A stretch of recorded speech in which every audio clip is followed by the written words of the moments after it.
বয়স 18 না পেরোতেই হুট করে এভাবে বিয়ে হয়ে যাবে তা কখনো ভাবেনি মহুয়া। নিজের বাবাকে ভীষণ ভয় পায় সে। পেছনে যত সাহস সম্পদ দেখাক না কেন, বাবার সামনে আসলেই সব ফোস। তেমনই তার বাবা যখন হুট করে তার বিয়ে ঠিক করে ফেলে, মহুয়ার দেমত করার আর সুযোগ পায়নি। অনেকটা অনিচ্ছা সত্ত্বেই বিয়ের পিড়িতে বসতে হয়েছে তাকে। খুব ছোটবেলায় তার মা মারা গিয়েছিল। তারপর থেকেই তার বাবা এমন কঠিন মানুষ হয়ে গিয়েছে, কারো কথায় কোনো গুরুত্ব দিত না। বিয়ের কার্যক্রম শেষ হতেই খাওয়া দাওয়ায় ধুম পড়ে গেল। আজ এমন অনেক আত্মীয় স্বজনের সাথে তার দেখা হয়েছে, যাদের মহুয়া তাদের বাড়ির সীমানায় দেখেনি। দেখতেই বা কি করি, বাবা তাকে যেমন শাসনে রাখে তাতে আশপাশ দেখার সুযোগ আছে নাকি। স্কুল পড়াকালীন সময়ে যখন স্কুল থেকে ট্যুরে নিয়ে যেত, ফারিয়া তখন বাসায় বইয়ের মুখ খুঁজে থাকতো। ছোটবেলা থেকে তাকে একটা কথা মাথায় ঢুকিয়ে দেওয়া হয়েছিল, তা হলো পড়াশোনা ছাড়া জীবনের কোনো গতি নেই। নিজের বাবার বলা এই কথা গুরুত্বপূর্ণ লাইনে সে পুরোপুরি মেনে চলত, যার ফলে বাইরের জগৎ সম্পর্কে তার তেমন কোনো জ্ঞান নেই।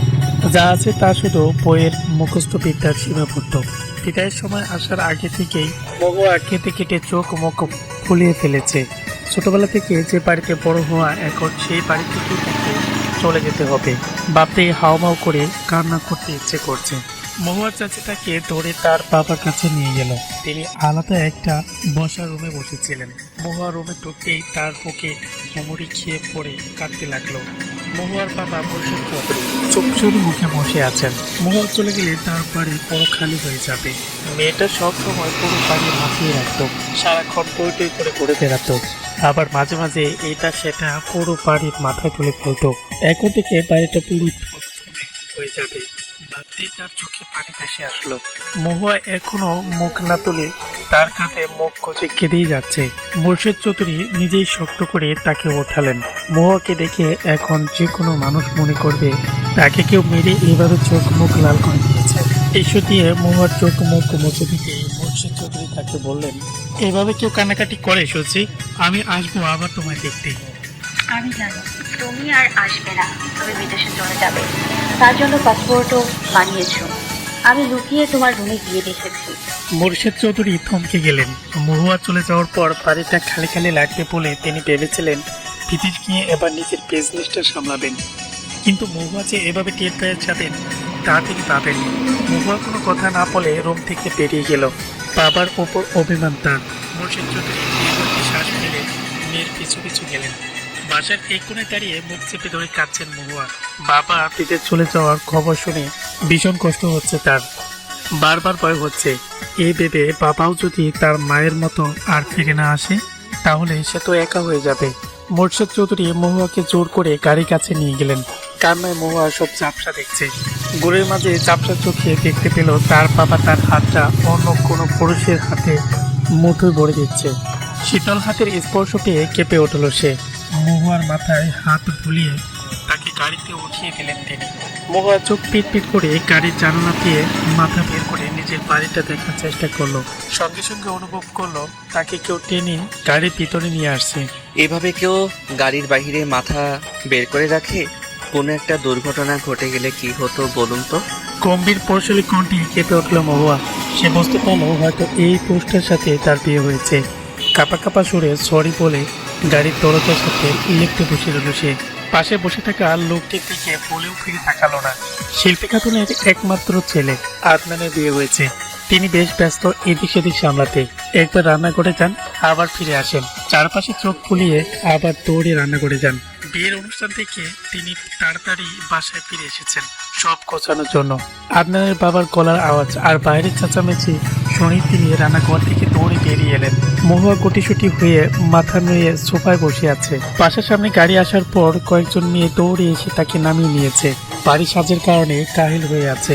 মিনিট খানিক পরে একজন মহিলা এসে তাকে ভিড় চেঁচামেচি থেকে দৌড়ে সরিয়ে নিয়ে গিয়ে সোফায় বসালেন। মহুয়া মাথা তুলে তাকালেন। শিল্পী খাতুন মৃদু হাসলেন। আমাকে চিনতে পেরেছো মা? মনে করার চেষ্টা করে দেখলো। বিয়ে আর তাদের বাড়ি মিলিয়ে 2-3 বার দেখেছে। এত ভিড়ে তার সাথে তেমন কথা হয়নি। মহিলার কথা শুনে মনে হচ্ছে তিনি ছেলের মা। আড়ষ্ট ভঙ্গিতে উপর নিচ মাথা নাড়ালো সেই।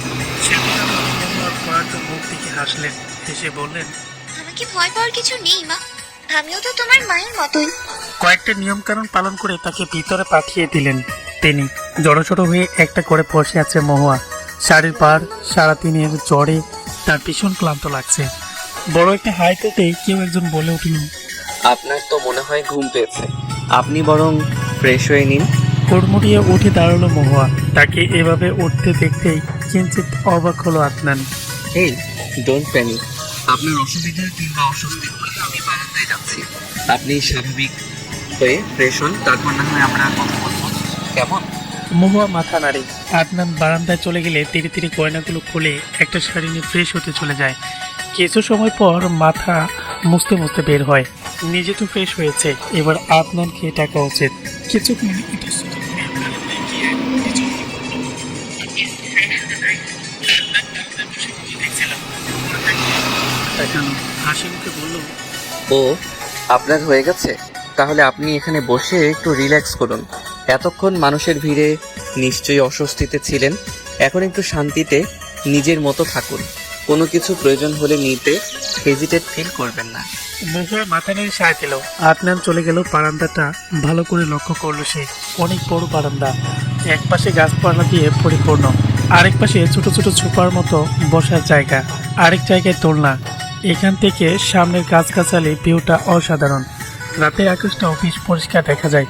দোলনাটায় গিয়ে ধীরে সুস্থে বয়ে বয়ে বসলো সে। বসতে না বসতেই আদনান একটা টাওয়াল হাতে নিয়ে মহুয়ার হাতে দিয়ে বলল, মাথাটা মুছে নিন ভালো মতো, না হলে ঠান্ডা লেগে যাবে। রাতের আকাশে বৃষ্টি নেমেছে। ফোঁটা ফোঁটা বৃষ্টির শব্দে চারিদিকটা মোহময় লাগছে। বৃষ্টির ফোঁটা পড়ায় সাথে সাথে যেন গাছগুলো আরো বেশি সজীব হয়ে উঠেছে। মুহুয়া দোলায় বসে বৃষ্টির পানি ছুঁয়ে দেখছে। ঠান্ডার দিনে ঠান্ডা পানি দিয়ে খেলতে বেশ মজাই লাগছে তার। আদনানে আসার আওয়াজ পেয়ে তাড়াতাড়ি বেজা হাতটা ছাড়িতে মুছে ফেললো সে। আদনান বারান্দায় ঢুকে মহুয়াকে এমন রোবটের মতো দাঁড়িয়ে থাকতে দেখে অবাক হলো। মেয়েটা প্রতিনিয়ত তাকে অবাক করে দিচ্ছে। এভাবে ঠান্ডার মধ্যে বসে আছেন যে, ঠান্ডা লাগছে না? না, তেমন একটা ঠান্ডা লাগছে না। আচ্ছা, তাহলে এখানেই বসা যাক। আদনান পাশে থাকা সোফাগুলোতে একটাতে গিয়ে বসলো। গলা চেড়ে বলা শুরু করলো, বিয়েটা একেবারে হুট করে হয়ে গেছে, বলা যায় অনেকটা তাড়াহুড়ার মাঝেই। তাই আমার কিংবা আপনার তেমন কোনো কথাবার্তা কিংবা দেখা সাক্ষাৎ হয়নি। মানে দাঁড়ায় এটাই আমাদের প্রথম দেখা, তাই হয়তো আপনি বেশ আনইজি ফিল করছেন। Please be easy. এটা এখন থেকে আপনারও বাড়ি, আপনি নিজের খুশি মতো যা খুশি করতে পারেন, কেউ কিছু বলবে না। তবে উল্টাপাল্টা কাজ, মানে ধরুন এমন কোনো কাজ যাতে আপনার ক্ষতি হবে সেরকম কিছু করলে কিন্তু আমি আর আম্মু দুজনেই খুব বকবো। And can you be friends? মহুয়ার দিকে হাত বাড়িয়ে দিয়ে জিজ্ঞেস করলো আদনান। ইতস্তত করে মহুয়া আদনানের হাত হালকা করে ছুঁয়ে বলল, আমরা যেহেতু, আমি কি আপনার সম্পর্কে কিছু জানতে পারি?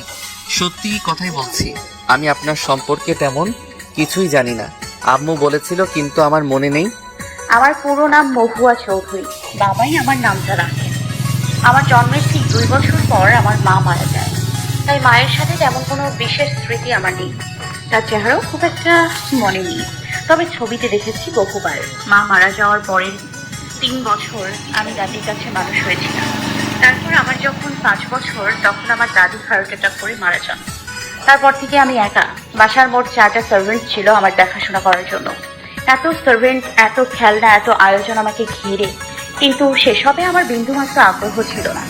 বাবা সকালে অফিস চলে যেত, ফিরতেন রাত করে। আমি ততক্ষণে ঘুমিয়ে যেতাম। তাই বাবার সাথে এক বাড়িতে থাকলেও দেখা সাক্ষাৎ, কথা বলা খুব কম ছিল। বাড়িতে কোনো আত্মীয় স্বজনও আসতো না তেমন। বয়স 6 হলেই আমাকে স্কুলে ভর্তি করে দেওয়া হয়। স্কুলে যখন সবাই বন্ধুদের সাথে মিশতো, তখন আমি ব্রেঞ্চের এক কোণে বসে থাকতাম। নিজ থেকে গিয়েও যে কারোর সাথে কথা বলতে হয় তা আমি জানতাম না। এখন জানি, কিন্তু পারি না। তা আপনার সাথে কথা বলেই বুঝতে পেরেছি। বইয়ের বাইরে আমার নিজের কোনো আলাদা জগৎ নেই। বাবা পরীক্ষা খারাপ করা চাইতেন না, তাই কখনো পড়াশোনার চেয়ে বেশি গুরুত্ব কোনো কিছুতে দিই না। এর বাইরে আমার কোনো গল্প নেই। পরিবার, অনুষ্ঠান, আনন্দ, এসবের কোনো কিছুই আমি কখনো উপভোগ করিনি। কথা শেষ করেই নিজের চোখের কোণে জমে থাকা পানিটুকু মুছে ফেললো মহুয়া। আদনান অবাক হয়ে জিজ্ঞেস করলো, তাহলে বিভিন্ন অনুষ্ঠানগুলো, মানে ঈদের সময় কি করতেন? পরিবারহীন মানুষের আবার ঈদ হয় নাকি? ওই দিন বাড়িতে খালি ভালো রান্না হতো, এর বেশি কিছুই না, কারণ বাবা বাইরে বের হতে দিত না। মহুয়া আগের কথা মনে করে কান্না করতে চায় না, কিন্তু সেসব কথা মনে হলে তার কান্না আসে, কোনোভাবেই আটকাতে পারে না। আজও তাই হলো, ফুপিয়ে ফুপিয়ে কেঁদে উঠল সে।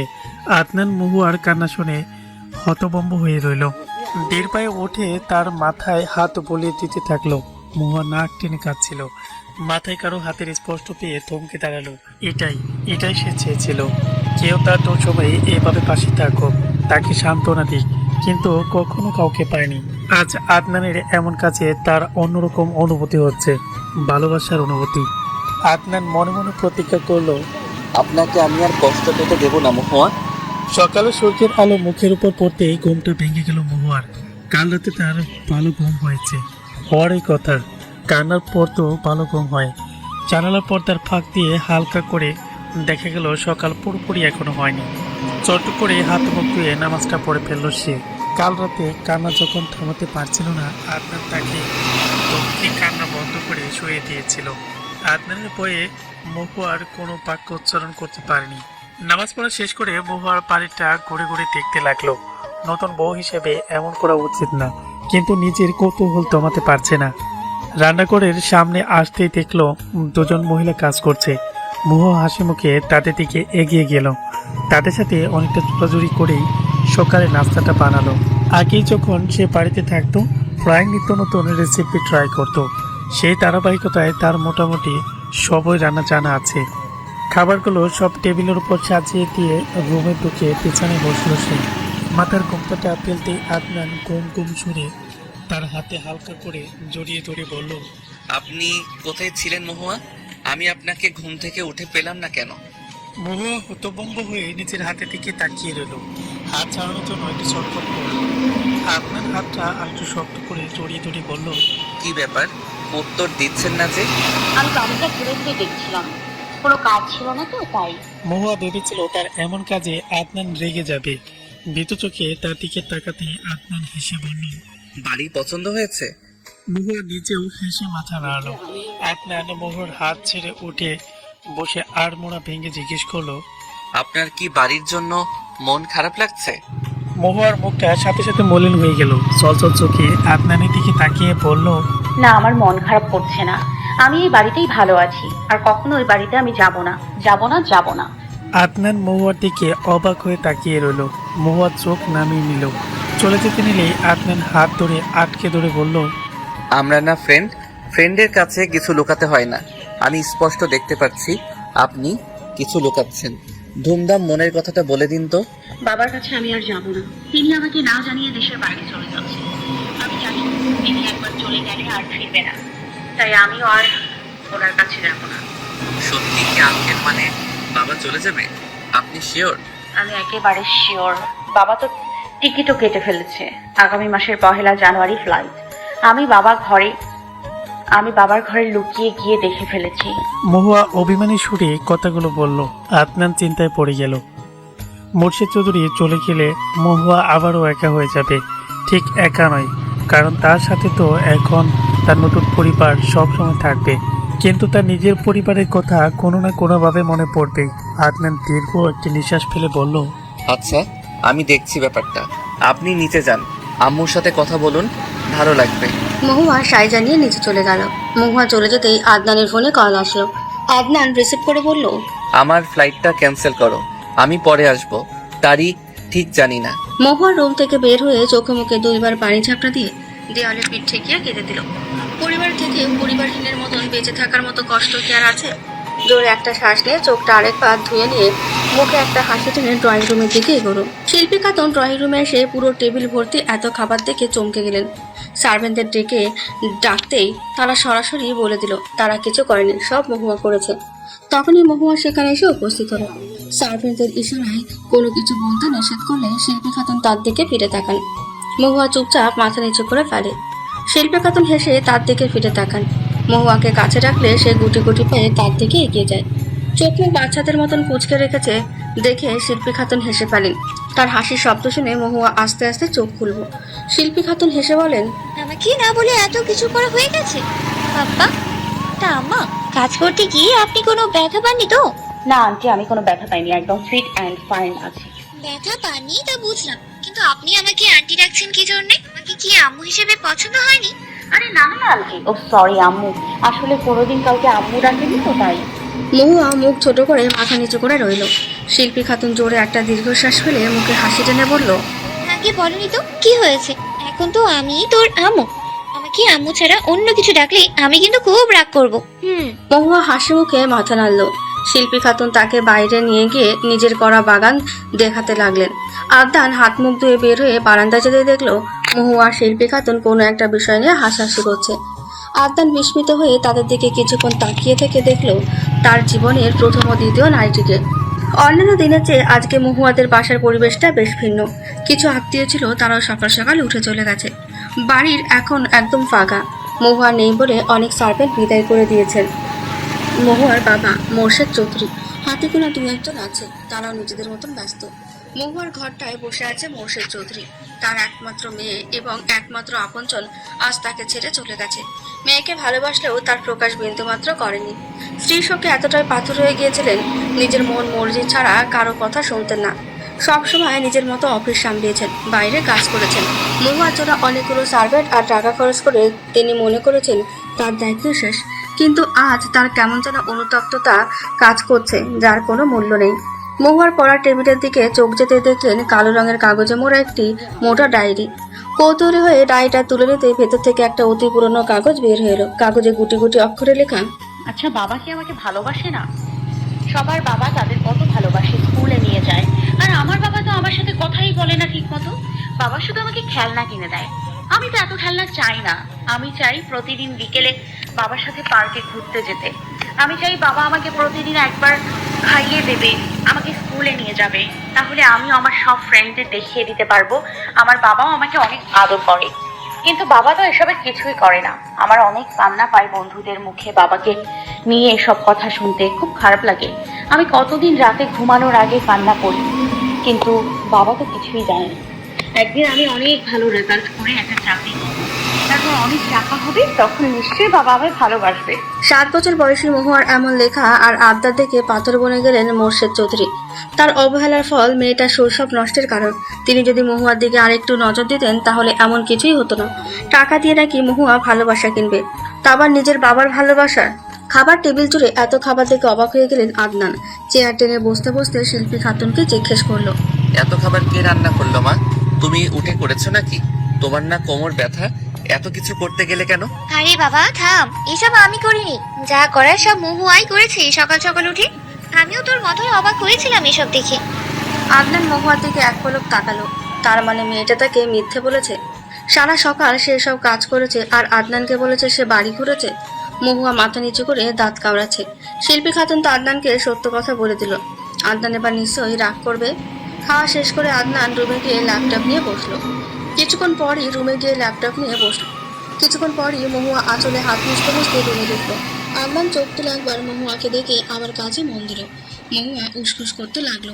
আদনান তাকে এমন করতে দেখে জিজ্ঞেস করলো, কিছু হয়েছে? এমন করছেন কেন? আপনি কি আমার উপর রাগ করেছেন? আমি কি কারণে আপনার উপর রাগ করব? ওই যে বাড়ি ঘোরার ব্যাপার নিয়ে মিথ্যা বললাম। আরে রাগ করিনি। আপনার বাড়ি, আপনি যা খুশি তাই করবেন। আচ্ছা আমি কি একবার আমার বাড়িতে যেতে পারি? কে যেন বলেছিলে সে কখনোই ওই বাড়িতে যাবে না। মহুয়া অদ্ভুতভাবে লজ্জা পেল। তার গালগুলো লাল হয়ে উঠতে লাগলো। কোনো মতে কথা এড়িয়ে রুম থেকে বেরিয়ে গেল। আদনান পেছন থেকে অবাক হয়ে তাকিয়ে রইল।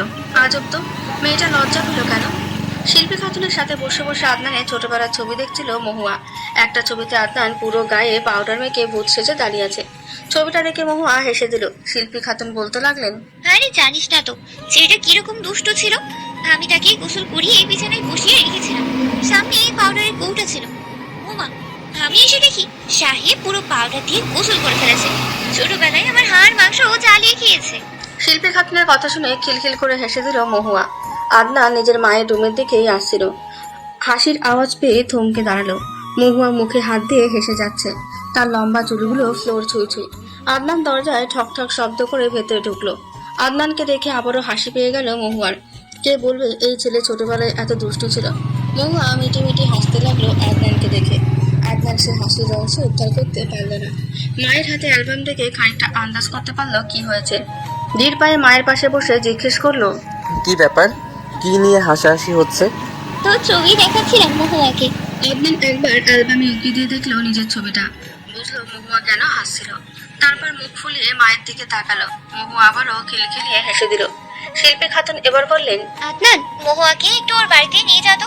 নিজেদের বাবার সাথেই দেখা করে আসো। রিসেপশন তো আরো 3 দিন পর। আদনান মায়ের কথা শুনে মহুয়ার দিকে তাকালো। সে উৎফুল্ল চোখে তার দিকে তাকিয়ে আছে। আদনান মাথা নেড়ে হ্যাঁ জানাতেই মহুয়ার মুখে হাসি খেলে গেল। শিল্পী খাতুন বললেন, বেশ, তবে দুজনেই রেডি হয়ে নাও। মহুয়া, তুমি যাও, কোনো প্রয়োজনীয় জিনিস ফেলে আসলে নিয়ে এসো। মহুয়া হ্যাঁ বোধক মাথা নাড়িয়ে রুম থেকে বেরিয়ে গেল। আদনান মায়ের কোলে মাথা দিয়ে শুয়ে পড়ল। শিল্পী খাতুন ছেলের মাথায় হাত বুলিয়ে দিয়ে বললেন, টায়ার্ড? আজকেও নিশ্চয়ই ল্যাপটপ নিয়ে বসেছিস। তোর এই ল্যাপটপকে একদিন আমি পারমিট গোসল করাবো। আদনান হেসে মায়ের কোলে মুখ বুজে রইল। শিল্পী খাতুন বিড়বিড়িয়ে ছেলের মাথায় হাত বুলিয়ে দিতে লাগলেন। মহুয়া বোরকা নিকাব পরে ড্রয়িং রুমে রেডি হয়ে বসে আছে। আদনান রেডি হয়ে মহুয়াকে দেখে থমকে গেল। নিজেকে সামলে শিল্পী খাতুনকে বলে ওরা দুজনে বেরিয়ে গেল। মহুয়া গাড়ির সামনে এসে চুপচাপ দাঁড়িয়ে আছে। আদনান চাবি নিয়ে এসে মহুয়াকে এমন চুপচাপ দাঁড়িয়ে থাকতে দেখে বলল, কি ব্যাপার, দাঁড়িয়ে কেন? ভিতরে বসুন। বলে গাড়ির সামনে দরজা খুলে দিল। মহুয়াকে গাড়িতে বসে পড়তে বললে আদনানও গিয়ে বসলো। গাড়ি স্টার্ট দিতে দিতে আদনান বলল, I hope you know how to use a seat belt. Mahua কথা না বাড়িয়ে সিট বেল্ট লাগিয়ে দিল। বাড়ির সামনে এসে পৌঁছাতেই তাড়াহুড়ো করে সিট বেল্ট খুলে বাড়ির ভেতর দৌড় দিল। আদনান মহুয়ার কাজ দেখে হেসে দিল। মর্ষে চৌধুরী মহুয়ার রুমে বসেছিলেন। মহুয়ার লেখা চিঠিটা তার হাতে ছিল। মহুয়ার রুমে ঢুকতেই তিনি কুঁচকিয়ে এক কোণায় ছুঁড়ে ফেললেন। মহুয়া মোর্শেদ চৌধুরীকে দেখে তাকে জড়িয়ে ধরল। আদুরে গলায় বলল, কেমন আছেন বাবা? ভালো আছি সচ্ছি, ভালো আছি। আদনান দরজার নক খুলে মহুয়া মোর্শেদ চৌধুরীকে ছেড়ে দাঁড়ালো। আদনান মোর্শেদ চৌধুরীকে দেখে সালাম দিল। টুকিটাকি কথা বলতে লাগলো তারা। মহুয়া ততক্ষণে ধীর পায়ে এগিয়ে হাতের পেছনে নিজের ডায়েরিটা লুকিয়ে ধীর পায়ে রুম থেকে বেরিয়ে গেল। মোর্শেদ চৌধুরী আদনানের সাথে কিছু কথা বলে বাজারের উদ্দেশ্যে বেরিয়ে পড়ল। প্রথমবারের মতন তার মেয়ের জামা এসেছে, তাই একটু ভালো মন্দ তো রান্না করতেই হবে। মোর্শেদ চৌধুরী বেরিয়ে যেতেই আদনানের ফোনে একটা কল আসে। চারপাশে একবার চোখ বুলিয়ে ফোন তুলে চাপা স্বরে আদনান বলে ওঠে, কি ব্যাপার, এতবার ফোন করছো কেন? বললাম আমি এখন ব্যস্ত। ওপাশ থেকে কোনো একটা কথার উত্তরে আদনান বলল, আচ্ছা, আমি দেখছি। মহুয়া অন্য রুমে নিজের ল্যাপটপটা নিয়ে একটা কাজ করছিল। তখনই আদনান এলো। আদনানকে দেখে মহুয়া তড়িঘড়ি করে ল্যাপটপটা বন্ধ করে দিয়ে আমতা করে বলল, আপনি এখানে কিছু কি লাগবে? আসলে আমার একটা আর্জেন্ট কাজ আছে যেটার জন্য ল্যাপটপ দরকার।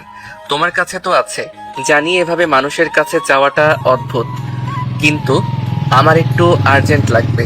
নো প্রবলেম, আমি দিচ্ছি, জাস্ট একটু ওয়েট করুন। আদনান ওকে বলে আবার বেরিয়ে গেল। ব্রাউজারে গিয়ে সার্চ বারটা ডিলিট করলো। তারপর ফোল্ডারের প্রত্যেকটা ফাইল হাইড করে ফেললো। অতঃপর আদনানের কাছে গিয়ে ল্যাপটপটা দিয়ে আসলো। আদনান মহুয়াকে অদ্ভুত চোখে একবার দেখে নিজের কাজে ব্যস্ত হয়ে গেল। ল্যাপটপে কাজ করা অবস্থায় আদনানের বিছানায় কুচকানো এক কাগজে চোখ গেল। কাগজটা টেনে খুলতে মহুয়ার লেখা ছোটবেলার চিঠিটা দৃশ্যমান হলো। চিঠিটা পড়তেই তার মন বিক্ষিপ্ত হয়ে গেল। সাথে মোর্শেদ চৌধুরীর প্রতি একরাশ রাগ প্রকাশ পেল। তার অবহেলায় আজ মহুয়ার এমন অবস্থা। কাজ শেষ করে ল্যাপটপ বন্ধ করে মহুয়ার খোঁজে বেরোলো সে। মহুয়া রান্নাঘরে রান্না করেছিল। আদনান এসে ডাকতে সে চমকে উঠল, যার ফলে হাতে থাকা গরম পানি পায়ে ছিটিকে পড়লো। ব্যথায় মৃদু আর্তনাদ করে উঠল মহুয়া। মহুয়া ঠান্ডা পানিতে হাত ডুবিয়ে রেখেছে, আর তাকে সমানে বকে যাচ্ছে আদনান। মহুয়া মুখ ফুলিয়ে বলে, আরে ভাই, আমাকে বকছেন কেন? আপনাকে দেখেই তো চমকে গেলাম, তাই তো গরম পানিটা ছিটকে পড়লো। এখন এটা আমার দোষ হয়ে গেল, আর আপনি আমাকে দেখে চমকালেন কেন? এবং হ্যাঁ, আমি আপনার ভাই হলাম কবে? Oh sorry, it's mistake, very sorry. But I will not forgive you. Sorry বললাম তো, তাও এমন করছেন কেন? আচ্ছা, মাফ করে দিলাম, কিন্তু আপনাকে সাবধানে থাকতে হবে তো। এভাবে প্রতিদিন ব্যথা পেলে চলবে? প্রতিদিন নিয়ম করে সকালে একবার ব্যথা পান, আবার দুপুরে ব্যথা পান। এত ব্যথা পেলে তো দেখা যাবে আপনাকে সবসময় হসপিটালে থাকা লাগছে, আর তাতে আমি ফকির হয়ে যাব। কোথায় আমি সকালে ব্যথা পেলাম? এক্ষুনি যা একটু গরম পানি রাখলো। মিথ্যাটা ভালো করে রপ্ত করতে পারেননি। সকালে আপনার হাত কেটেছে, যার দরুন আপনি সকালে ঠিকমতো খেতে পারছিলেন না, 2 আঙ্গুল দিয়ে খাওয়ার চেষ্টা করছিলেন। আমার চোখ এড়ায়নি সেটা। মিথ্যা বলার সরি। বাই দ্য ওয়ে, আপনার চোখ তো পুরো গোয়েন্দাদের মতো। গোয়েন্দার চোখ তো গোয়েন্দার মতোই হবে। দুপুরে খেতে বসেছে সবাই। মোর্শেদ চৌধুরী নিজের রুমে শুয়ে আছেন। ওষুধের টাইমিংয়ের কারণে তিনি পড়ে খাবেন। তাই আদনান আর মহুয়া এখন খেতে বসেছে। মহুয়ার কাটা হাতে গরম পানি পড়েছিল, ফলে হাত ফুলে লাল হয়ে গেছিল। মহুয়া তো কেটে কেটে নাক মুখ লাল করে ফেলেছিল। আদনান তখন বউকে ধমকে হাতে ব্যান্ডেজ করে দিয়েছে। মহুয়া তার ধমক শুনে আবারও কেঁদে ফেলেছিল। খাবারের দিকে করুণ চোখে তাকিয়ে আছে মহুয়া। আদনান মহুয়ার দিকে তাকিয়ে ইশারা করলেই মহুয়া অসহায় চোখে তাকায়। হাতের এমন অবস্থা, চামচ ধরারও উপায় নেই। আদনান এবার নিজের প্লেট থেকে খাবার তুলে মহুয়ার মুখের সামনে ধরল। মহুয়া চমকে তাকালো। মাথা নেড়ে না করতেই আদনান চোখ গরম করে তাকালো। মহুয়া উপায় না পেয়ে তার হাতে খাওয়া শুরু করে দিল। এভাবে পুরো খাবার মহুয়াকে খাইয়ে তারপর নিজে খাওয়া শুরু করলো সে। অন্যদিকে মহুয়ার চোখটা কেমন যেন জ্বলছে। ঠিক কত বছর আগে কেউ তাকে এমন যত্ন করে খাইয়ে দিয়েছে সেটা তার মনে পড়ে না। খুব ছোটবেলায় মাঝে মাঝে বাবা খাইয়ে দিত, তারপর তো বাড়ির সার্ভেন্টরা, কিন্তু তারা তেমন যত্ন করতো না, যেন কোন রকম কাজটা শেষ করলেই পারে। আজ বহু বছর পর তাকে কেউ খাইয়ে দিল। চোখের কোণে জমে থাকা পানিটা মুছতেই কানে এলো আদনানের কণ্ঠস্বর। আপনি এখনো বাচ্চাই রয়ে গেলেন মহুয়া। চোখের কোণে জমে থাকা পানি নিয়ে হেসে ফেললো মহুয়া। সন্ধ্যার দিকে আকাশে কালো মেঘ জমলো। মহুয়া মেঘ দেখতে ছাদে গিয়েছিল, কিন্তু বাতাসে ধুলোবালির উড়াউড়ির কারণে থাকা সম্ভব হয়নি। রাতের দিকে ঝড় ছড়িয়ে বৃষ্টি নামলো। বৃষ্টির বেগের কারণে বাইরেটা ঠিক মতো দেখা যাচ্ছে না। আদনান শিল্পী খাতুনকে ফোন করে জানিয়ে দিল বৃষ্টির কারণে তারা আসতে পারবে না, আগামীকাল সকালে আসবে। মহুয়া বারান্দায় গিয়ে দাঁড়িয়ে আছে। বৃষ্টির হালকা ফোঁটা ফোঁটা পানি গায়ে এসে ছিটকে পড়ছে। আজ হাতটা কাটা না থাকলে ঠিকই বৃষ্টিতে ভিজতে চলে যেত। বাম হাতটা বারান্দা দিয়ে বাইরে বের করতেই আদনান রুমের ভেতর থেকে দৃঢ় গলায় বলল, বৃষ্টিতে ভিজবেন না কিন্তু মহুয়া, ঠান্ডা লেগে যাবে। আপনি কিভাবে জানলেন আমার ঠান্ডা লাগবে? আমার ঠান্ডা লাগবে না। সকালে গোসল করার পর বারবার যখন হাঁচি দিচ্ছিলেন তখনই বুঝে ফেলেছি। বুঝলেন পিচ্ছি? আমি মোটেও পিচ্ছি নই। আমার বয়স 18 বছর 2 মাস, বুঝেছেন? I am an official adult. Got it? Adnan জোরে হেসে দিল। মহুয়া ক্ষুব্ধ চোখে গাল ফুলিয়ে তাকালো তার দিকে। লোকটা তাকে উপহাস করছে। মহুয়া এবার উঠে যেতে নিলেই আদনান তার হাত ধরে বসিয়ে দিল। হাসতে হাসতে বলল, ও মাই গড মহুয়া, আপনি এত পিচ্ছি? আমি তো ভেবেছিলাম অন্তত 20-22 বছর হবে, কিন্তু মাত্র 18। আমার বয়স কত জানেন? 24 বছর। আপনার থেকে 6 বছরের বড় আমি। কি? 24 বছর? এত বড়? বাবা শেষ পর্যন্ত একটা বুড়ার সাথে বিয়ে দিল আমাকে। আমাকে দেখে বুড়া কোন দিক দিয়ে লাগে? হ্যাঁ, 24 বছরে কেউ বুড়ো হয়? মহুয়া এবার খিলখিলিয়ে হেসে দিল। যাক, শেষ পর্যন্ত লোকটাকে রাগাতে পেরেছে। উদ্দেশ্য সফল হলো তার। মহুয়াকে হাসতে দেখে থমকে গেল আদনান। হাসলে মহুয়ার বাম গালে খুব সুন্দর একটা টোল পড়ে, দেখতে খুব সুন্দর লাগে।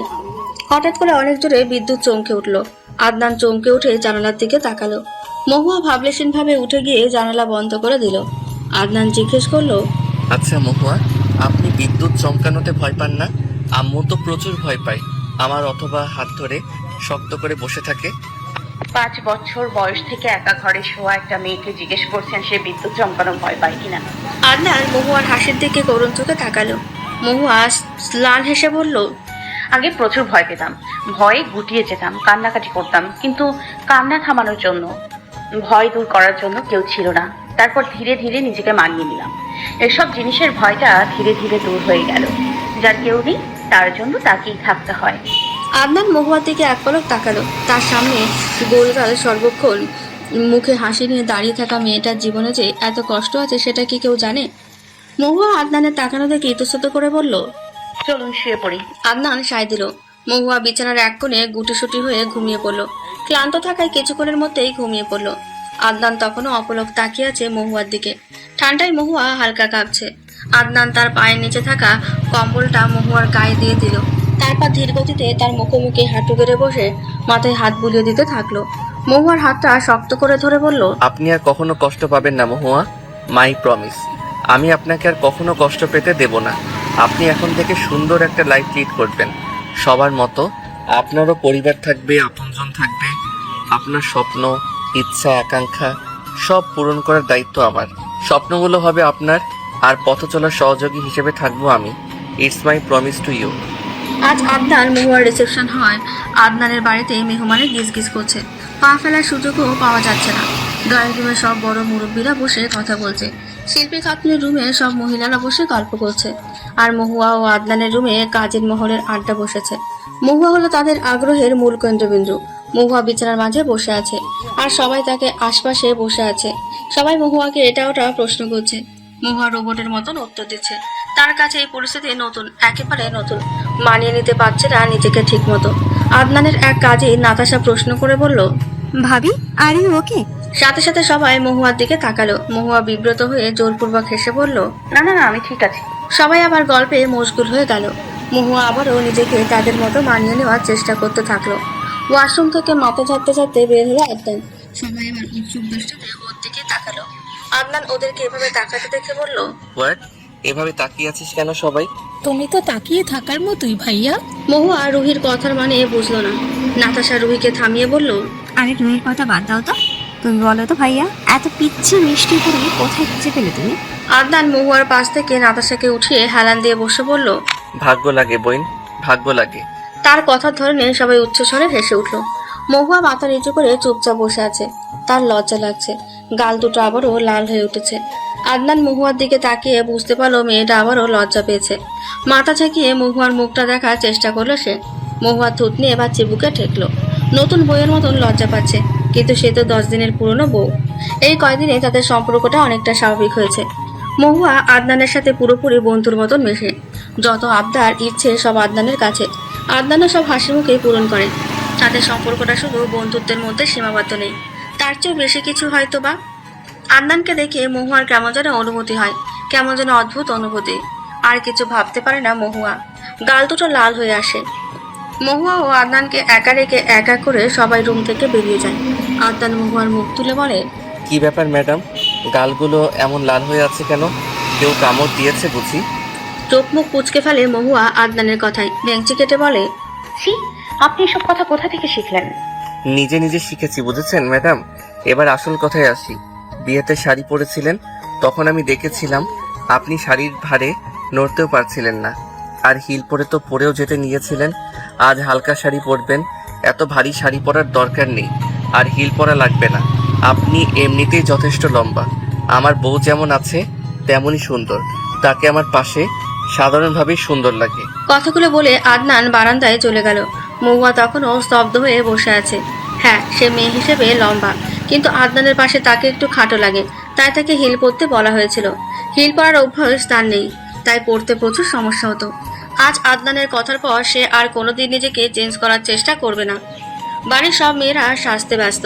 মহুয়াকে একজন মেকআপ আর্টিস্ট এসে সাজিয়ে দিচ্ছে। চুলের কাজ শেষ করে মুখে সাজানোর জন্য হাত দিতে মহুয়া ধীর কণ্ঠে বলল, আপু, আমাকে বেশি সাজাবেন না প্লিজ। আমি মুখে পাউডার ব্যতীত কিছু দিতে পারি না। মুখ ভারী লাগে, চোখেও কাজল ব্যতীত কিচ্ছু দিতে পারে না। চোখ চুলকায়, আর ঠোঁটে কিছু দিলে সেটা মুখে চলে যায়। তখন সেটা অতি বিশ্রী ব্যাপার হবে, তাই আমাকে কম সাজাইয়েন। মেকআপ আর্টিস্ট কিছু তার দিকে ড্যাব ড্যাব করে তাকিয়ে থেকে মহুয়ার কথায় সায় দিয়ে সাজানো শুরু করলো। সোনালি পাড়ের লাল শাড়িতে মহুয়াকে আবৃত করা হয়েছে। তার কথা মতোই হালকা করে সাজিয়ে দেওয়া হয়েছে তাকে। কিছু সময় পর শিল্পী খাতুন মহুয়াকে দেখতে এলেন। মহুয়ার কপালে চুমু ফেলেন। নিজের হাতে থাকা খাবারের প্লেটটা নিয়ে ভাত মেখে মহুয়ার মুখের সামনে ধরলেন। মহুয়া বিনা বাক্যে খেয়ে নিল। এই মানুষটাকে সে প্রচন্ড শ্রদ্ধা করে। তার গোটা জীবনে দুটো মা পেয়েছে, একজন জন্মদাত্রী মা, আরেকজন হলো তিনি। নিজের মেয়ের মতো স্নেহ করে মহুয়াকে তিনি। যে বিয়েটা নিয়ে সে এতটা আপসেট ছিল, সেই বিয়েটায় যে তার পুরো জীবনের মোড়টা ঘুরিয়ে দেবে সেটা কে জানতো। তার ছোট ছোট স্বপ্নগুলো যে এখন পূরণ হচ্ছে, যা সে ছোট থেকে তার সবটাই এখন ধীরে ধীরে পেতে চলেছে। এই জন্য সে কাকে ধন্যবাদ জানাবে? নিজের বাবাকে, যদি জোর করে মহুয়ার বিয়ে দিয়েছিল, নাকি এই মানুষগুলোকে যারা অতি দ্রুত তাকে নিজেদের পরিবারের সদস্যদের মতো স্নেহ, যত্ন, ভালোবাসা দিয়ে ভরিয়ে রেখেছে। একসময় ভাবতো তার জীবনে সবসময় কষ্টই থাকবে, কিন্তু জীবনের এক পর্যায়ে এসে সব ধারণা মিথ্যা প্রমাণিত হয়েছে। সৃষ্টিকর্তার কাছে শুকরিয়া জ্ঞাপন ছাড়া আর কোনো কৃতজ্ঞতার শিকারের পথ সে পায়নি। পুরনো কথা ভাবতে ভাবতে চোখে নোনা জল এসে ভিড় করলো। চোখের পানি আড়াল করতে পারল সে। টপটপিয়ে পড়তে লাগলো। শিল্পী খাতুন তাকে কাঁদতে বারণ করলেন। মহুয়ার চোখে টিস্যু চেপে ধরলো। আবারও তার চোখ ঝাপসা হয়ে আসছে। কাজল মনে হয় সব লেপটে যাচ্ছে, কিন্তু তার প্রচন্ড রকম সুখ অনুভব হচ্ছে। বারবার মনে হচ্ছে মুহূর্তগুলো কেন তার জীবনে আগে এলো না। এই জীবনটা সুখে কাটবে বলে ছোটবেলায় তাকে এত কষ্ট সইতে হয়েছে। শিল্পী খাতুন মহুয়ার চোখের পানি মুছিয়ে বলল, এত কান্নাকাটি করলে চলে? আমার মেয়ে হলে শক্ত মানুষ, তাকে সব সময় সব পরিস্থিতিতেই শক্ত থাকতে হবে। থাকলে এই সংসারটা তো ওরই হাতে থাকবে। আপনি সব সময় আমার সাথে থাকবেন আপু, সব সময়। আপনি না থাকলে আমি আবারও আগের মতো ভেঙে পড়বো। আমি আপনাকে ছাড়া থাকতে পারবো না মা, একেবারেই পারবো না। শিল্পী খাতুন মিষ্টি হেসে মহুয়ার মাথায় হাত বুলিয়ে দেন। মহুয়ার দরজার বাইরে থেকে বউ শাশুড়ি নয়, মা মেয়ের কাণ্ড দেখতে থাকে আদনান। রিসেপশনের উদ্দেশ্যে গাড়িতে বসতে অদ্ভুত এক অস্বস্তি শুরু হয় মহুয়ার। বারবার মনে হচ্ছে খারাপ কিছু হবে। শিল্পী খাতুনের হাতটা শক্ত করে চেপে ধরে মনে মনে দোয়া দুরুদ পড়ছে সে। ড্রাইভারটা অতি দ্রুত গতিতে গাড়ি চালাচ্ছে। সংকোচে সে বলতে পারছে না গাড়িটা আস্তে চালাতে। এই গাড়িতে এসে শিল্পী খাতুন আর আদনানের খালামণি আছে। রাস্তা ক্রস কাটার সময়টাতেও ড্রাইভার গাড়ির স্পিড কমালো না। অতি দ্রুত গতিতে আসা একটি বাচ্চার সাথে সংঘর্ষ হতে গিয়েও শেষ মুহূর্তে বেঁচে গেল। মহুয়া নড়েচড়ে বসলো। আদনানের খালামণি ড্রাইভারকে সতর্ক করলেন। গাড়ির দরজা আনলক করে হ্যান্ডেলটা ধরে বসে থাকলো মহুয়া। ইউ টার্ন নিতে গিয়ে অপর পাশ থেকে আসা দ্রুতগতির ট্রাকটির সাথে গাড়ির বাম পাশে প্রচণ্ড সংঘর্ষ হলো। বাম পাশে থাকা গাছগুলো ঝরঝরিয়ে ভেঙে পড়লো। মহুয়া বাম পাশে ছিল, তার হাতে ভাঙা গাছের টুকরোগুলো পড়লো। চোয়াল শক্ত করে মহুয়া অতি দ্রুত বাম পাশ থেকে শিল্পী খাতুনকে দরজার দিকে ধাক্কে ডান পাশের দরজার সাথে লাগিয়ে বসালো। হুট করে ধাক্কা খাওয়ায় গাড়ি নিয়ন্ত্রণ করতে ব্যর্থ হলো ড্রাইভার, যার ফলস্বরূপ ডান দিকে থাকা বাসটার সাথে প্রচণ্ড জোরে বাড়ি খেলো। মহুয়া সঙ্গে সঙ্গে শিল্পী খাতুন আর তার বোনকে বাম দিকের দরজা খুলে ঠেলে বের করে দিয়ে অস্পষ্ট স্বরে বলল, আমার মাফ করে দিয়ে দিন। ততক্ষণে গাড়ির ডান পাশ ভেঙে পড়ে গেল। কাঁচের গুঁড়ো এদিক ওদিক ছিটিয়ে পড়তে থাকলো। সেই সাথে রাস্তায় গড়িয়ে পড়তে থাকলো তরল রক্ত। মহুয়ার লাল কাঁচের চুড়ির ভাঙা অংশ রাস্তায় পড়ে আছে। অতি যত্নে লাগানো গাজরাটাও একপাশে পড়ে থাকতে দেখা গেল। শিল্পী খাতুন জোরে আর্তনাদ করে উঠলেন। আদনানের খালামণি তাড়াতাড়ি আদনানকে ফোন দিয়ে ঘটনাস্থলে আসতে বলেন। মহুয়ার অবস্থার কথা না বলে ফোন কেটে দেন তিনি। আদনান কোনো মতে তাড়াতাড়ি গাড়ি ঘুরিয়ে আসার জন্য রওনা দেয়। আশেপাশের লোকেরা এসে তাড়াতাড়ি ড্রাইভারকে বের করে। তারপর গাড়ির ভাঙা অংশ উঠিয়ে মহুয়াকে বের করার চেষ্টা চালায়। ততক্ষণে আদনান এসে পৌঁছায়। আদনানকে দেখে শিল্পী খাতুন তার কাছে দৌড়ে যান। তাড়াতাড়ি সব ঘটনা বলে মহুয়াকে বের করতে বলেন। মহুয়াকে এমন অবস্থা দেখে আদনান থমকে দাঁড়ায়। কোনো মতে নিজেকে সামলে লোকজনের সাহায্যে মহুয়াকে বের করে আনে। মহুয়ার অবস্থা দেখার মতো না। মাথা থেকে গড়িয়ে গড়িয়ে রক্ত পড়ছে। হাতগুলোর অবস্থা আরো শোচনীয়। ডান হাতটা মনে হয় ভেঙে গিয়েছে, বেঁকে আছে। কাঁচের ছুরি ভেঙে চামড়ার সাথে গেঁথে আছে। গাড়ির কাঁচগুলো হাতের মধ্যে গেঁথে আছে। মহুয়াকে আনতে গিয়ে আদনানের হাতেরও খোঁচা লেগেছে। পরনের শাড়িটাও যাচ্ছে তাই অবস্থা। মহুয়াকে গাড়িতে বসিয়ে কোনো মতে গাড়ি চালাতে শুরু করে আদনান। বারবার লুকিং গ্লাসে মহুয়াকে দেখছে। নিস্তেজ হয়ে পড়ে আছে মেয়েটা। তাড়াতাড়ি ড্রাইভ করা শুরু করলো সে। হসপিটালে পৌঁছাতেই মহুয়াকে কোলে নিয়ে দৌড়িয়ে ভেতরে ঢুকলো সে। স্ট্রেচারে মহুয়াকে শুয়ে দিয়ে তাড়াতাড়ি নিজের পরিচিত ডাক্তারকে ফোন লাগালো। কিছু সময় পরই ডাক্তার আদনান যে ফ্লোরে ছিল সেখানে এসে উপস্থিত হলো। আদনান অস্থির হয়ে মহুয়ার কথা বলল। আদনানকে শান্ত করে ডাক্তার মহুয়াকে অপারেশন থিয়েটারে নিয়ে যাওয়ার ব্যবস্থা করলো। ডাক্তার চলে যেতেই আদনান মহুয়ার হাতটা মুঠো করে ধরলো। চোখের সামনে এসে পড়া চুলগুলো সরিয়ে কপালে নিজের উষ্ণ অধরদয় ছোঁয়ালো। মহুয়ার হাতটা নিজের কপালে ঠেকিয়ে বিড়বিড়িয়ে বলল, সবটা শুরু হবার আগেই কেন শেষ হয়ে যাচ্ছে? একটু সুখের আসার বদলে কেন একরাশ দুঃখ আর বেদনা জুটলো? নার্স এসে জলদি মহুয়াকে নিয়ে চলে গেল। আদনান পেছন থেকে অসহায় দৃষ্টিতে মহুয়ার যাওয়ার দিকে চেয়ে রইল। নিজেকে বারবার দোষী মনে হচ্ছে তার। কেন বারবার মেয়েটাকে এত কষ্টের সম্মুখীন হতে হচ্ছে? কেন? এর উত্তর তার কাছে নেই। কিছু সময় পরই মহুয়ার বাবা আর আদনানের মা বাবা এসে উপস্থিত হলো। মহুয়ার বাবা মেয়ের এই অবস্থার কথা শুনে অসুস্থ হয়ে পড়েছেন। শিল্পী খাতুন তো কেঁদে কেটে মুখ ফুলিয়ে ফেলেছেন। মাহমুদ খান অর্থাৎ আদনানের বাবা কোনো প্রতিক্রিয়া না দেখালেও মনে মনে তিনিও বেশ চিন্তিত। আদনান থমথমে মুখে হসপিটালের এক কোণে বসে আছে। সময় যত গড়াচ্ছে তার চিন্তা তত বেশি বাড়ছে। নিজেকে কোনোভাবে শান্ত রাখতে পারছে না। এর মধ্যে পাশের ওয়ার্ডের একজন মারা গেল। ওয়ার্ডের সবাই ইন্নালিল্লাহ বলল। লোকটির স্ত্রী কান্নার আওয়াজের ফলে হাসপাতালের পরিবেশ ভারী হয়ে পড়ছে। সেদিকে তাকিয়ে মনটা আরো বিষণ্ণ হয়ে উঠল আদনানের। অশান্ত মন নিয়ে উঁচু করে হাসপাতালের মসজিদে চলে গেল। সেখানে গিয়ে নফল নামাজ আদায় করতে থাকলো। নামাজ শেষে আকুল আবেদনে সৃষ্টিকর্তার কাছে মহুয়ার সুস্থতার দোয়া করলো। আদনান হসপিটালে ফিরলেই খবর পেল মহুয়ার অপারেশন এখনো শেষ হয়নি। নামাজ পড়ায় মনে অনেকটা শান্তি এসেছে। মাথা ঠান্ডা রেখে চেয়ারে বসে দোয়া পড়তে থাকলো। কিছু সময় পর ডাক্তার বেরোতেই আদনান তার কাছে ছুটে গেল। ডাক্তার আদনানকে বললেন, পেশেন্টের অবস্থা ভালো না। অপারেশন সাকসেসফুল হয়েছে, কিন্তু পেশেন্ট খুব দুর্বল, তাকে দেখে শুনে রাখতে হবে। সবাই স্বস্তির নিঃশ্বাস ফেলল। আদনান ডাক্তারকে ধন্যবাদ দিতে গেলে ডাক্তার তাকে আলাদাভাবে কেবিনে আসতে বলল। আদনান সংকোচ আর ভয় নিয়ে তার কেবিনে গেল। কেবিনে ঢুকতেই ডাক্তার বলল, আসুন মিস্টার আদনান, আসলে আপনার স্ত্রী সম্পর্কে আরেকটি কথা আছে যেটা আমি বাইরে বলিনি। তিনি সম্ভবত আগে কোনোভাবে মাথায় বাড়ি খেয়েছিলেন, যার ফলে আমার মনে হয় তার প্রায় মাথা ব্যথা করত। এবার তিনি মাথার প্রচণ্ড আঘাত পেয়েছে, তাই উনি মাঝে মাঝে অদ্ভুত আচরণ করতে পারে। ওনাকে মানসিক অশান্তি থেকে দূরে রাখবেন আর অনেক সাবধানে রাখতে হবে। কিছু ওষুধ দিচ্ছি, সেগুলো নিয়মিত খেতে হবে। ওষুধ খাওয়া বন্ধ করে দিলে কিন্তু পরে সমস্যা হতে পারে। আদনান মাথা নাড়িয়ে চলে যায়। মহুয়ার কেবিনের সামনে এসে তার দিকে তাকিয়ে থাকে। প্রায় 3 ঘন্টা পর ডাক্তার মহুয়ার কেবিনে ঢোকার অনুমতি দেন। আদনান ছাড়া অন্য কেউ তখন হাসপাতালে নেই। রাত বেড়ে যাওয়ায় আদনান সবাইকে জোর করে পাঠিয়ে দিয়েছে। শিল্পী খাতুন থাকতে চাইলে তাকেও পাঠিয়ে দেয় আদনান। নিজের শরীরটাও একটু দুর্বল লাগছে। সেই দুপুরের পর থেকে না খাওয়া, মহুয়ার অসুস্থতায় তার গলা দিয়ে এক ফোঁটা পানিও নামেনি। ডাক্তারের পারমিশন পেয়ে ধীর পায়ে মহুয়ার কেবিনে এগিয়ে গেল। চারপাশে বিকট যন্ত্রপাতির শব্দ। মহুয়ার পেট, হাত, মাথা, পা ব্যান্ডেজ করা। মাথায় ব্যান্ডেজের ওপর দিয়েও রক্ত লেগে আছে। মহুয়ার মুখটা পুরো মলিন হয়ে আছে, ঠোঁটগুলো শুকনো। মহুয়াকে এমন অবস্থায় দেখতে পাচ্ছে না আদনান। মেয়েটার এখন হাসি মুখে থাকার কথা ছিল, অথচ নিয়তির খেলায় এখন হসপিটালের বিছানায়। মহুয়ার মাথার সামনে হাঁটু গেড়ে বসলো আদনান। মহুয়া মুখে আঙুল ছুঁয়ে দিল।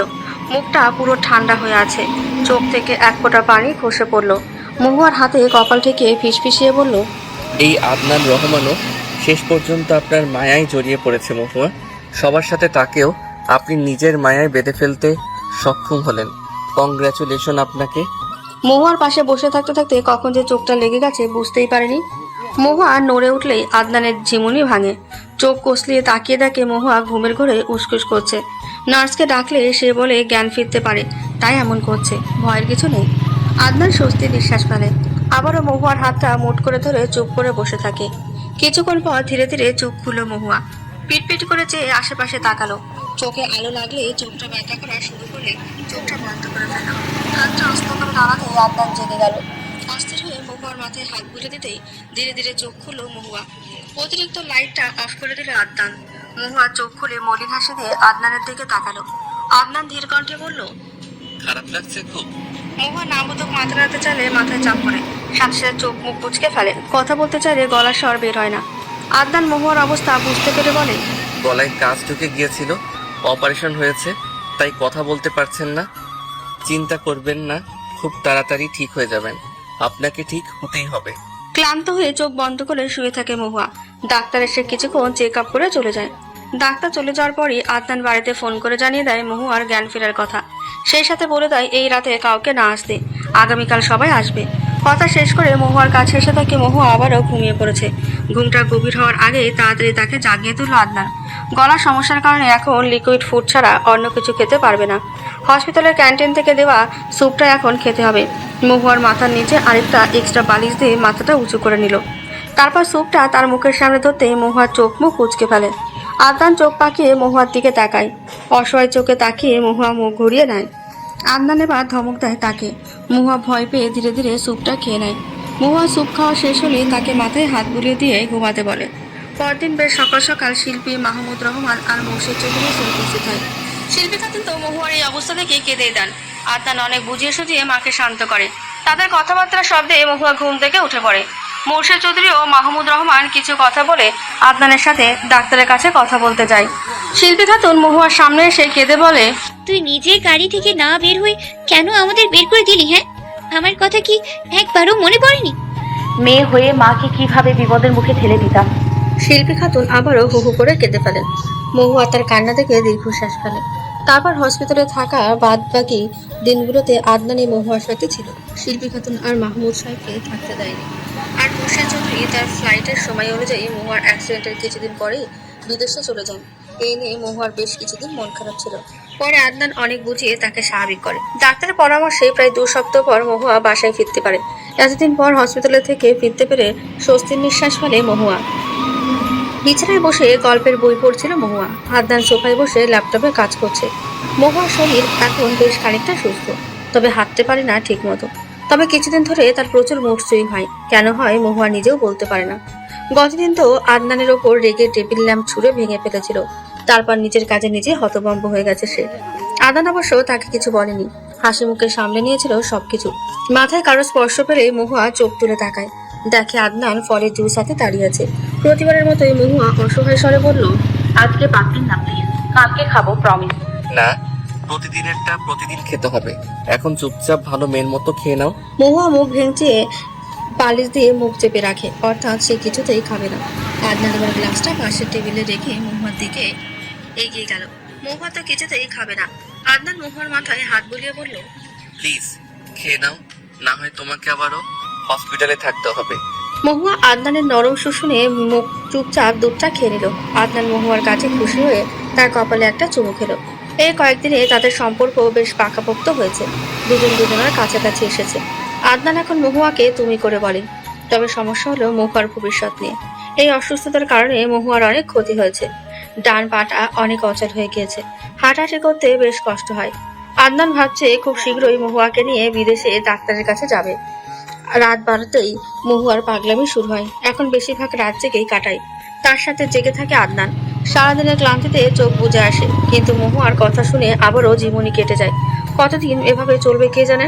মহুয়ার পাগলামি দিন দিন বৃদ্ধি পাচ্ছে। ডাক্তারের বলা কথাগুলোই ধীরে ধীরে সত্যি পরিণত হচ্ছে। সারাদিন কাজ শেষে বাড়ি ফিরে আদনান ক্লান্ত শরীরে মহুয়াকে সামলায়। ওষুধ নিয়মিত কন্টিনিউ করার পরও কেন এমন হচ্ছে আদনান বুঝতে পারছে না। সময় করে একদিন ডাক্তারকে ফোন করতে হবে। মহুয়া বসে বসে পড়ছিল। বিয়ের জন্য পড়াশোনায় তার বেশ ঘাটতি পড়ে গেছে। মেডিকেলের জন্য এখন তাকে আবার আগের মতন পড়তে হবে। আদনান মহুয়ার ওষুধগুলো নিয়ে তার কাছে দিয়ে মহুয়া বিরক্তি নিয়ে বলল, আমি তো ঠিক হয়ে গেছি, তাও কেন আমাকে এত ওষুধ খাওয়ান? এত বড় অ্যাক্সিডেন্ট করেছো, একটু তো ওষুধ খেতেই হবে। আমি মেডিকেল স্টুডেন্ট, এটা ভুলে যাবেন না মিস্টার। হয়তোবা এখনো সেরকম ভাবে পড়াশোনা শুরু হয়নি, কিন্তু ন্যূনতম যেটুকু জ্ঞান আছে সেটা দিয়ে বুঝতে পারছি এটা আমার অ্যাক্সিডেন্টের কোনো ওষুধ না, এটা ব্যথার ওষুধ হতে পারে। আরে এটা ব্যথারই ওষুধ, তোমার না প্রায়ই মাথা ব্যথা করে, এই জন্যই ওষুধ। আমাকে বোকা মনে করেন? এতগুলো ঔষধ শুধুমাত্র মাথা ব্যথার জন্য? আমি নিশ্চিত আপনি আমার কাছ থেকে কিছু লুকাচ্ছেন। আদনান এবার রেগে গেল। সারাদিনের কাজ শেষে ক্লান্তিতে বাড়ি ফিরে মহুয়ার সাথে তর্কাতর্কি ভালো লাগছে না। চাপা ধমকের সুরে বলল, মহুয়া, এখন তর্ক করো না তো, চুপচাপ ওষুধগুলো খেয়ে নাও। না, খাবো না আমি।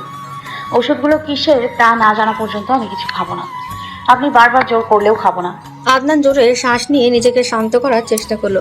শান্ত স্বরে বলল, মহুয়া প্লিজ ওষুধগুলো খেয়ে নাও, এমন করে না, আমি খুব ক্লান্ত। মহুয়া তাও মানল না। আদনান ওষুধগুলো মুখে পড়ে যেতেই মহুয়া ফেলে দিল। আদনানের এবারে সহ্য সীমার বাইরে চলে গেল। রাগে গজগজ করতে করতে মহুয়ার দিকে একবার তাকিয়ে চলে গেল। মহুয়া পেছন থেকে অশ্রুসিক্ত চোখে তার দিকে তাকালো। আজই তো সে নিজের রিপোর্টগুলো দেখেছে, সেখানে স্পষ্ট লেখা ছিল মহুয়ার মেন্টাল ডিসঅর্ডার আছে, ঔষধ না খেলে সমস্যা ধীরে ধীরে বাড়বে। মহুয়ার রিপোর্ট দেখে সেখানে থমকে গিয়েছিল। বারবার মনে হচ্ছিল এটা মিথ্যে, কিন্তু পরে নিজের ওষুধগুলো দেখে বুঝতে পেরেছে তার সমস্যাটা ঠিক কোথায়। এর সত্যটা শিল্পী খাতুনকেও জিজ্ঞেস করেছিল, তিনি সব জানতেন। আদনান তাকে বলেছিলেন। মহুয়ার মুখে এমন কথা শুনে তিনি সত্যি ঢাকতে চেয়েছিলেন, কিন্তু মহুয়ার হাতে রিপোর্ট দেখে আর কিছু বলতে পারেনি। মহুয়া সেই থেকে কেঁদেই চলেছে। কোনোভাবেই তার কান্না থামানো যাচ্ছিল না। আজ সে চাইছিল আদনানের মুখ থেকে সব শুনতে, কিন্তু আদনান তাকে কিছুই বলল না, উল্টে আরো এড়িয়ে গেল। এখন তার নিজের প্রতি রাগ লাগছে আদনানকে রাগিয়ে দেওয়ার জন্য। রাতে খাওয়ার টেবিলে সাধারণত হাসি ঠাট্টা করে হয়, কিন্তু আজ সব চুপচাপ। আদনান পুরো চুপ হয়ে আছে। মহুয়া নিজের দিকে মুখ করে প্লেটে হাত বোলাচ্ছে। আদনানের বাবা কাজের জন্য শহরের বাইরে। শিল্পী খাতুন চুপচাপ বসে খাচ্ছে, আর মহুয়া আদনানকে লক্ষ্য করছে। দুজন যে দুজনকে এড়িয়ে চলছে সেটা তার চোখে পড়েছে খুব ভালো মতোই। দুজনের মাঝে যে ঝগড়া হয়েছে এটাও বোঝা যাচ্ছে। দুজনকে একা ছেড়ে দিয়ে তিনি চলে গেলেন খাওয়া শেষ করে। শিল্পী খাতুন উঠে যাওয়ার কিছুক্ষণ পরই মহুয়া নিজের প্লেট ছেড়ে উঠে যেতে নিলেই আদনান ধমকের স্বরে বলে, এই বাসায় খাবার নষ্ট করা যাবে না। মহুয়ার অভিমানে চোখে পানি এসে গেল। এই বাসা মানে কি? হ্যাঁ, এটা কি তার বাসা না? কই বাসটাতে তো খুব সুন্দর করে বলেছিল এটা তার নিজের বাসা, আর এখন কথার সুর পাল্টে গেল। চোখে পানি আটকে কোনো মতে খাবার শেষ করলো পানি দিয়ে গিলে। আদনান মহুয়ার চলে যাওয়ার দিকে তাকিয়ে দীর্ঘশ্বাস পেল। মেয়েটা একদমই কিছু বুঝতে চায় না। এবারে ডিসেম্বরের শীতটা মনে হয় একটু বেশিই পড়েছে। ঠান্ডা শিরশির বাতাসে বাইরে দাঁড়ানো যায় না। রাতের আকাশে শুক্লপক্ষে চাঁদ দেখা যাচ্ছে। তার আশপাশটা ঘিরে রয়েছে কয়েকটা তারা। রাতের নীরবতা যেন চারপাশটাকে আঁকড়ে ধরেছে। সবকিছু শুনশান, কোনো শব্দ নেই। অতি দূর থেকে মাঝে মাঝে এক দুইটা কুকুরের ডাক ভেসে আসছে। ছাদের এক কোনায় গুটিসুটি হয়ে দাঁড়িয়ে আছে মহুয়া। শীতে থরথর করে কাঁপছে সে, তবুও যেন পণ করেছে আজ নিচে যাবে না। আদনানের প্রতি তার প্রচুর অভিমান। এই অভিমানের দেওয়াল যতক্ষণ না ভাঙবে ততক্ষণ সে আদনানের সাথে কোনো কথাই বলবে না, তার কোনো কথাও শুনবে না। চোখ দিয়ে অভিমানের অশ্রু গড়িয়ে পড়ছে তার। আদনান এতক্ষণ মহুয়াকে সব জায়গায় খুঁজছিল, শেষে উপায় না পেয়ে ছাদে এসে দেখলো মহুয়া শীতে কাঁপছে। স্বস্তির নিঃশ্বাস ফেলল আদনান। মহুয়াকে দেখতে না পেয়ে ভয় পেয়ে গেছিল। মেয়েটা যদি রাগ করে বাইরে বের হয়ে যেত। মহুয়াকে গিয়ে পেছন থেকে জড়িয়ে ধরল আদনান। হুট করে কারো স্পর্শ পেয়ে ভয় পেয়ে গেল মহুয়া। আদনানের গভীর নিঃশ্বাস তার কান সংলগ্ন জায়গায় পড়তেই বুঝলো এটা আদনান। অভিমানে আবারও চোখ ভারী হয়ে উঠলো তার। জোরাজুরি করে নিজেকে ছাড়াতে চাইলেই আদনান তাকে চেপে ধরে ঘাড়ে ঠোঁট ছোঁয়ালো। থমকে গেল মহুয়া। শ্বাস প্রশ্বাস ভারী হয়ে এলো। নিজেকে শান্ত করার চেষ্টা করলো, কিন্তু আদনানের দেওয়া একের পর এক স্পর্শগুলোর বদলে নিজেকে সামলানো তো বহুদূর, আরো বেসামাল হয়ে উঠলো। হাল ছেড়ে দিয়ে নিজের শরীরের ভার আদনানের ওপরে ছেড়ে দিল। আদনান মৃদু হেসে মহুয়াকে আগলে নিল। মহুয়া এখনো জোরে জোরে শ্বাস নিচ্ছে। আদনান ধীর স্বরে বলল, এত অভিমান কেন আপনার মহুরানী? মহুয়া উত্তর দিল না। চোখ থেকে এক ফোঁটা পানি খসে পড়ল।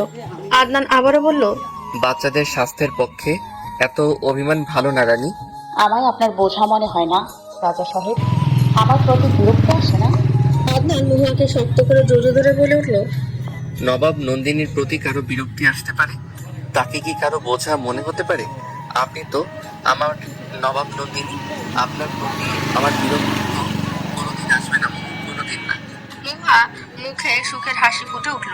কোনো মতে বলল, আমার রিচ অর্ডারের কথা কেন লুকালেন আমার থেকে? তুমি সব জেনে গেছো? আজই জানলাম। আদনান কোনো কথাই বলল না। চুপচাপ মহুয়াকে জড়িয়ে ধরে বসে থাকলো। শিরশিরে বাতাসে মহুয়া হালকা কেঁপে কেঁপে উঠল। আদনান ধীর স্বরে বলল, আপনার এটা কোনো সমস্যাই না মহুয়া।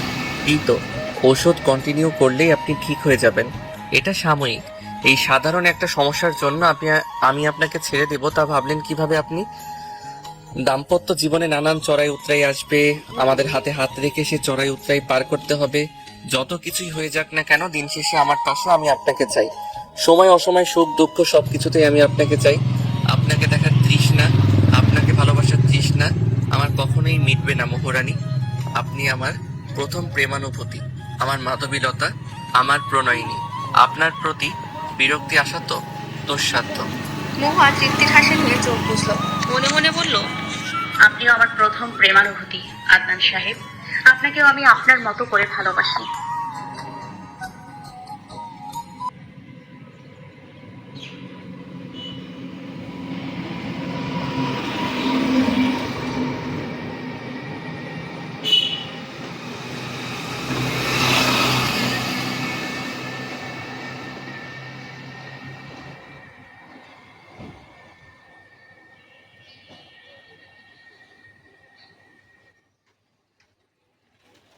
বলছে আমি ভাইট নিয়েছি, আমি এ পারবো নি।